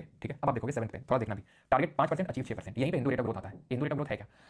प्रोफेसर थे एक राजकृष्णा, तो उन्होंने बोला कि जैसे हिंदू फिलॉसफी चलती है, हिंदू फिलॉसफी क्या बोलती है कि कम में खुश रहो, कम में जीवन का निर्वाह करो, उसी में खुश रहो, यही हिंदू फिलॉसफी बोलती है। तो प्रोफेसर राजकृष्णा का ये था कि हमारा जो इकोनॉमिक ग्रोथ है बहुत ही स्लो है, स्लो इकोनॉमिक ग्रोथ है। और लो इकोनॉमिक ग्रोथ का मतलब क्या है? उसका मतलब ये है कि लगभग 3 से 5% की ग्रोथ रेट, ठीक है। 3 से 5% की जो ग्रोथ रेट है वो है लो ग्रोथ रेट, उसमें हम खुश हैं, उसमें ये मुझे बता रहे हैं कि देखो हमने अचीव कर लिया, ठीक है। तो इसको बोला गया हिंदू रेट ऑफ ग्रोथ, यानी जो स्लो इकोनॉमिक ग्रोथ रही है इंडिया की, कब तक 1980 तक हम बोल सकते हैं, ठीक है। 1980s में, 1980s के टाइम तक जो रही है स्लो ग्रोथ रेट, उसको हिंदू रेट ऑफ ग्रोथ बोला जाता है। वो तो बाद में हमने शिफ्ट किया, ठीक है। तो आप देख सकते हैं the shift away from the low growth started before the well known 1991 reforms. तो 1991 के जो वेल नोन रिफॉर्म्स हैं, इस पे भर के क्वेश्चन अभी रिसेंट पूछे गए, उससे पहले ही हम आ चुके थे उस हिंदू रेट ऑफ ग्रोथ से बाहर। आप देख सकते हो हिंदू रेट ऑफ ग्रोथ लगभग 5% है, हम 6% अभी हिट कर चुके हैं मार्क, ठीक है। तो यानी कि हम हिंदू रेट ऑफ ग्रोथ से बाहर आ गए 7-5 के प्लान में। तो टाइम पीरियड क्या है भाई? अगले 5 साल, 85 से 90। फोकस क्या है? फोकस है खाद्यान्न उत्पादन में तेजी लाना, यानी कि एक्सेलरेट करना फूड ग्रेन प्रोडक्शन, यानी कि जो खाने वाली चीजें हैं, गेहूं चावल सब में हमें क्या करना है? उत्पादन में वृद्धि लेके आनी है, तेजी लेके आनी है। हमें रोजगार के अवसर पैदा करना है, जनरेटिंग द एम्प्लॉयमेंट अपॉर्चुनिटीज और increasing economic productivity through social justice, यानी सामाजिक न्याय के माध्यम से आर्थिक उत्पादकता को बढ़ाना है, ठीक। अब बड़ा आसान इसको याद करना, पता है कैसे? FWP, खत्म। FWP याद रखोगे, 7-5 प्लान कभी रखना नहीं पड़ेगा। F से हो जाएगा फूड, W से हो जाएगा वर्क और P से हो जाएगा प्रोडक्टिविटी, खत्म बात, ठीक। FWP, हिंदू क्यों, मुस्लिम ग्रोथ रेट क्यों नहीं? ये अपना राजकृष्ण जी की आत्मा से पूछिए, वो तो नहीं रहे, तो उनकी आत्मा बैठी मेडिटेशन करिए, हो सकता है आपको दर्शन दे, उनसे पूछिएगा। FWP, food work productivity. थोड़ा क्या ना, अपनी जो भी आइडियोलॉजी होती है थोड़ा साइड में रखा करो, तो है ना, बहुत ज्यादा दिल पे मत ले लिया करो चीज़ों को। जब पढ़ाई कर रहे हो तो चीज़ों को दिल पे नहीं लेते हैं, नहीं प्रोफेसर राजकृष्ण हिंदू क्यों बोला, मुस्लिम क्यों नहीं बोला, फिर किसी बोलेंगे नहीं क्रिश्चियन क्यों नहीं बोला, मुस्लिम वाले क्रिश्चियन क्यों नहीं बोला, मुस्लिम क्यों बोला। तो उनको ऐसा करना चाहिए था, हिंदू, मुस्लिम, सिख, ईसाई ग्रोथ रेट, ताकि न्यूट्रलिटी बरकरार रहनी चाहिए। नहीं, Jawahar Rozgar Yojana was introduced in 1989 by merging NREP and RLEGP, जो भी हम पीछे देख रहे थे, national rural employment programme and rural landless employment guarantee programme, इनको मर्ज कर दिया गया था, ठीक है। और मर्ज करके बनाया गया जवाहर रोजगार योजना 1989 में। Department of biotechnology was set up by government of India 7-5 year plan, 7वीं पंचवर्षीय योजना में क्या भारत सरकार द्वारा जैव प्रौद्योगिकी विभाग को उसकी स्थापना करी गई थी। अब फिर ब्रेक आएगा, पहला ब्रेक तीसरी पंचवर्षीय योजना के बाद 66 से 69, दूसरा ब्रेक दूसरा ब्रेक कब आया था? तो 5वीं पंचवर्षीय योजना के बाद 78 से 80 तक। तीसरा ब्रेक और आखिरी ब्रेक जो 5 ईयर प्लान में आया वो 7 5 ईयर प्लान के बाद 1990 के बाद। एक तो राजीव गांधी की डेथ भी हो चुकी थी और मेनली यहाँ पे हमें झेलना पड़ा बीओपी क्राइसिस, जिसके बारे में पहले हम देख चुके हैं, बैलेंस ऑफ पेमेंट क्राइसिस। यानी हमारे पास इतने फॉरेक्स रिजर्व नहीं थे कि हम 2 हफ्ते के भी इंपोर्ट्स या डेट्स को सस्टेन कर पाएं। यानी तो हमारा बीओपी क्राइसिस हो गया था, प्लस साथ ही साथ डेट क्राइसिस हो गया था कि हम अपने उधार तक नहीं चुका पा रहे थे, इंटरेस्ट ब्याज तक नहीं भर पा रहे थे, और इसलिए फिर हमें आईएमएफ के पास जाना पड़ा। आईएमएफ ने बेल आउट तो किया, यानी लोन तो दिया, लेकिन सर्टेन कंडीशंस, वो कंडीशंस थी एलपीजी, मतलब ऐसा नहीं बोला कि वो एलपीजी लेके आओ तुम, लेकिन उसने ये कुछ कंडीशंस रखी थी, जैसे कि आपको अपनी डोमेस्टिक करेंसी को डिवैल्यूएट करना होगा, ठीक है, और एक्साइज और कस्टम्स नॉर्म्स मैंने आपको बताया, वो सारी चीजें करनी होंगी और अपनी इकोनॉमी को खोलना होगा इस तरीके से। तो फिर उस टाइम पे पीवी नरसिम्हा राव प्रधानमंत्री थे, उस टाइम पे जो ये मनमोहन सिंह जी थे वो फाइनेंस मिनिस्टर थे, और प्लानिंग कमीशन के जो डिप्टी चेयरमैन, अभी तो प्लानिंग कमीशन नहीं है, लेकिन उस टाइम पे फिर जब हमारा अगला वाला आता है तो इस टाइम पे प्रणब मुखर्जी क्या थे, आपके डिप्टी चेयरमैन हुआ करते थे प्लानिंग कमीशन के। तो खैर, तो एलपीजी रिफॉर्म्स लेके आ जाते हैं इंडिया के द्वारा, इंग्लिश में क्रेडिट जाता है किसको? मनमोहन सिंह जी को, जो फाइनेंस मिनिस्टर थे उस टाइम पे। तो एलपीजी, लिबरलाइजेशन, प्राइवेटाइजेशन, ग्लोबलाइजेशन, उदारीकरण, निजीकरण और वैश्वीकरण। लिबरलाइजेशन का मतलब क्या होता है समझो, ठीक है, अब ये नहीं कि मैं लिखूंगा नहीं तो तुम्हें समझ नहीं आएगा, ठीक है, समझ लोगे, फील ले लोगे, क्वेश्चन आराम से हो जाएगा। लिबरलाइजेशन देखो सबसे ऐसे समझो, पूरा फील लो, ठीक है। देखो अभी तक क्या था, इनवर्ड लुकिंग स्ट्रैटेजी, नहीं हम नहीं ट्रेड करेंगे, नहीं हम नहीं इंपोर्ट, नहीं हम नहीं करेंगे, मतलब कि डर रहे थे बाहर जाने से, ठीक। अब जब हमें झटका पड़ा, जब हम एक दिन बाहर निकले, तब हमें पता चला दुनिया तो बहुत बदल गई है, तब हमें झटके पड़े, तब हमें समझ में आया कि नहीं बाहर भी निकलना पड़ेगा, लोगों से मिलना जुलना पड़ेगा, सोशलाइज होना पड़ेगा, अकेले कमरे में बंद रहने से कुछ नहीं होगा। ये मैं किसी एक शख्स की स्टोरी बता रहा हूँ ठीक है। तो फिर हम बाहर निकले, कैसे हम खुले, हमने अपने रिस्ट्रिक्शंस हटाए, अगेन अभी इंडस्ट्रियल पॉलिसी पढ़े ना, उसमें डिटेल में कवर करेंगे, उसको डिटेल में कवर करेंगे इस लेक्चर में, जब आईपीआर पढ़ेंगे 1991 की, या पढ़ ही लेते हैं साथ में कि ना पढ़ेंगे, रुक जाओ, ठीक है। तो ये था हमारा, तो हमने क्या किया, हमने लिबरलाइज किया, यानी कि फॉरेन मतलब जितने भी रिस्ट्रिक्शंस थे हमारी इकोनॉमी में उसको हटाया और फॉरेन इन्वेस्टमेंट लिया, ताकि लोग आ सकें, विदेशी कंपनी आ सकें, यहाँ पे निवेश कर सकें। प्राइवेटाइजेशन किया, कैसे किया प्राइवेटाइजेशन? गवर्नमेंट ने अपनी शेयर होल्डिंग बेच दी, खुद बाहर निकल गई, उसको बोलते हैं डिसइन्वेस्टमेंट, ठीक है। डिसइन्वेस्टमेंट का मतलब होता है विनिवेश। विनिवेश मतलब जहां पे गवर्नमेंट अपनी शेयर होल्डिंग बेच दे और उससे क्या होगा, प्राइवेट प्लेयर आ जाएंगे। तो प्राइवेटाइजेशन होने से क्या होता है, गुणवत्ता बढ़ती है, एफिशिएंसी बढ़ती है, एफिशिएंसी बढ़ेगी, टेक्नोलॉजिकल इनोवेशंस होंगे। और ग्लोबलाइजेशन का मतलब होता है जहां पे हम अपनी डोमेस्टिक इकोनॉमी को पूरे वर्ल्ड की इकोनॉमी के साथ क्या करते हैं, इंटीग्रेट करते हैं। क्या करते हैं, हम अपनी डोमेस्टिक इकोनॉमी को, अपने देश की अर्थव्यवस्था को इंटीग्रेट करते हैं, ठीक है, इंटीग्रेट करते हैं विद दी वर्ल्ड इकोनॉमी, पूरे विश्व की जो अर्थव्यवस्था उसके साथ उसको हम इंटीग्रेट करते हैं, एकीकृत करते हैं उसका। तो लिबरलाइज करना, खोलना सब कुछ, ईज आउट करना, सो दैट इन्वेस्टमेंट आ सके, लोग निवेश कर सकें और उद्योग डाल सकें। प्राइवेटाइजेशन, गवर्नमेंट डिसइन्वेस्ट कर रही है, अपनी शेयर होल्डिंग बेच रही है, जैसे मान लो पीएसयूज वगैरह, सो दैट प्राइवेटाइजेशन हो सके, यानी कि प्राइवेट प्लेयर्स आ सकें और वो जब आएंगे तो उससे एफिशिएंसी बढ़ती है और टेक्नोलॉजिकल इनोवेशंस होते हैं, ठीक। तो एनुअल प्लान जो है 2 साल है और यहाँ पे कोई 5 ईयर प्लान नहीं चल रहा था, एनुअल प्लान थे। अब आता है हमारा 8 5 ईयर प्लान, हमारी बीओपी क्राइसिस के बाद पहला प्लान बोल सकते हैं 8 5 ईयर प्लान। 1992 से 1997 तक इसका ड्यूरेशन था, पीवी नरसिम्हा राव इस टाइम पे प्राइम मिनिस्टर थे। ग्रोथ रेट वही जो हमारा 3rd 5 ईयर प्लान में था, वही जो हमारे 4th 5 ईयर प्लान में था, वही 8 5 ईयर प्लान में देख रहे हैं 5.6%, अचीव 6.8%, हाई सक्सेसफुल है। उस हिंदू रेट ऑफ ग्रोथ को तो बिल्कुल हमने उससे बिल्कुल बाहर निकाला है।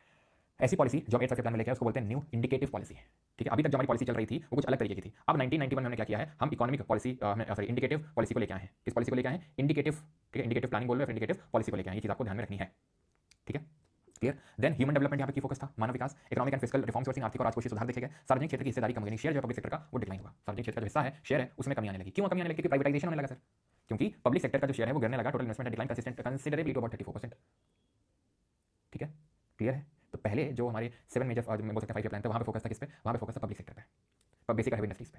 लेकिन 8 या 9 5 ईयर प्लान आते तक हमारा फोकस हो चुका था प्राइवेट सेक्टर पे, ठीक है। The 8 5 year plan could not take off in 1990 due to fast challenging political situation in the centre, क्योंकि राजीव गांधी जी की डेथ भी हो चुकी थी, आपको पता है बैलेंस ऑफ पेमेंट क्राइसिस, इसलिए क्या हुआ, एनुअल प्लान था 2 साल। 8 plan was finally launch 1992 after the initiation of structural adjustment policies. तो अगर कभी पूछ ले स्ट्रक्चरल एडजस्टमेंट पॉलिसीज कहाँ है, यानी कि संरचनात्मक समायोजन नीतियां कहाँ हैं, तो 8वीं पंचवर्षीय योजना में, ठीक है। 1990 के अंत तक देश के लगभग 65% जनसंख्या कृषि में कार्य करती थी, some 65% of country population agriculture dependent थी late 1990s। Between 1950 and 1990 GDP contributed by agriculture decline significantly but not the population depending on it. Agriculture contribution तो कम हो गया, लेकिन जो जनसंख्या उस पर निर्भर थी एग्रीकल्चर पे, ठीक है, कृषि पे, वो कम नहीं हुआ, देख सकते हैं ऑलमोस्ट उतना ही है। इसका मतलब किस तरीके का अनएम्प्लॉयमेंट होगा वहाँ पे, बताइए एग्रीकल्चर में।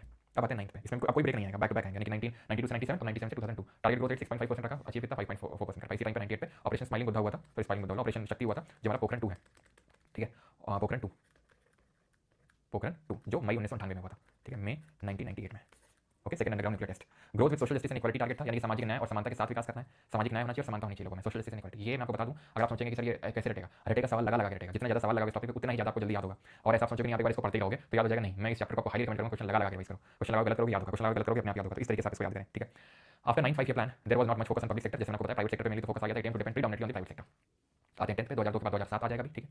तो नेशनल हॉर्टिकल्चर मिशन, यहाँ पे हॉर्टिकल्चर आपको पता है इसको बागवानी बोलते हैं, बागवानी जिसमें कि आपका फूल फल ये सब आते हैं, सब्जियां है ना, ये सब हॉर्टिकल्चर में आती हैं, फूल फल सब्जियां सब। जू टेक्नोलॉजिकल मिशन आया था, नेशनल हॉर्टिकल्चर मिशन आया, जू टेक्नोलॉजिकल मिशन आया, एंड इंट्रोडक्शन हुआ माइक्रो इरिगेशन प्रोग्राम का, सूक्ष्म सिंचाई कार्यक्रम की शुरुआत हुई, ठीक है। नॉट मतलब बहुत ज़्यादा इंपॉर्टेंट नहीं, मैं अगर आपको बताऊं तो जो हमारे शुरू के जो 5 5 ईयर प्लान है सबसे ज़्यादा इंपॉर्टेंस होल्ड करते हैं। बाकी जो 10th 11 9th 10th 11 12 थोड़ा बहुत ध्यान रखना, टारगेट वगैरह क्या था गोल, बाकी बहुत ज़्यादा बिल्कुल डिस्गाइज एंड एम्प्लॉयमेंट बिल्कुल सबका सही है, ठीक है। यस, डिप्रेशन में बेरोजगारी इसको हिंदी बोलते हैं, नहीं सर याद कर लें, हाँ कर लोगे तो अच्छी बात है, लेकिन क्वेश्चन लगा के करोगे तो इंटरेस्टिंग रहेगा और जल्दी याद हो जाएगा, ठीक है। बाकी तो आपको जैसे करना है, यहाँ पे टारगेट था 8%, अचीव 7.6% किया, नहीं अगेन फेलियर था, लेकिन वही है कि टारगेट ही हमने हाई सेट कर रखे थे, तो जो कम वाला टारगेट में फेलियर तो लग सकता है, लेकिन हमने अचीव भी कुछ कम नहीं किया है ना।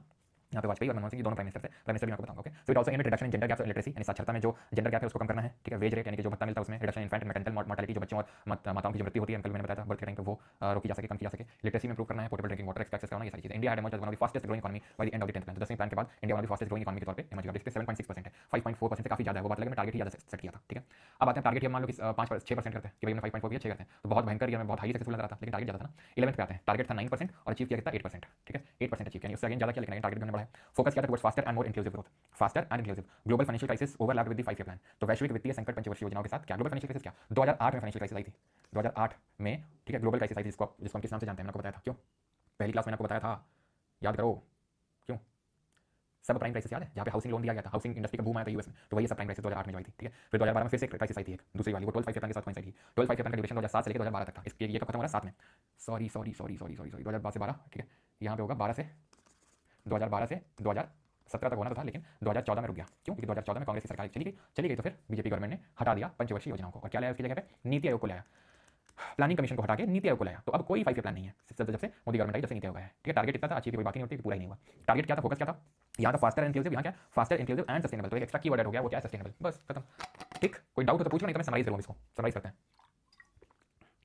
करूँ समराइज, जिसमें हम ईयर देखते हैं और प्राइम मिनिस्टर देखते हैं, ठीक है। समरी में ये देखेंगे ईयर क्या है और प्राइम मिनिस्टर क्या है, बाकी चीजें जो क्वेश्चन लगाते हो, ठीक है। स्वाति जी आप कहाँ से हो बेटा? दिव्यांश रिवाइज कर ले। क्यों? पोखरण 1974 में हुआ था ना। हाँ तो 74 तो बताया था, 98 में दूसरा वाला हुआ, दूसरा तो लिखा है 1998 में, पहला वाला 1974 में हुआ था।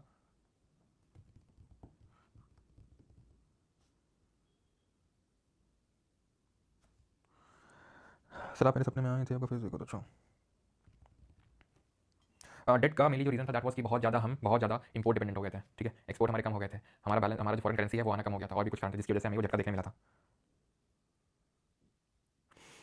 Okay Hindu rate of growth कब दिया गया था? हिंदू रेट ऑफ ग्रोथ दिया गया था 1978 में, 1978 में हिंदू रेट ऑफ ग्रोथ के बारे में बताया गया था, ठीक है भाई, प्रोफेसर राज कृष्ण। चलिए अभी हम समराइज करते हैं, ठीक है। चलो पहला वाला पहले से आप कुछ सोचो, कब हुआ था? 51 से लेकर 56 तक, 1951 से 1956 तक। दूसरा वाला, अभी सिर्फ हम ईयर फोकस करेंगे, मल्टीपल चीज़ों फोकस करेंगे तो एक चीज़ पर फोकस नहीं कर पाएंगे। 56 से लेकर 1961 तक, ठीक।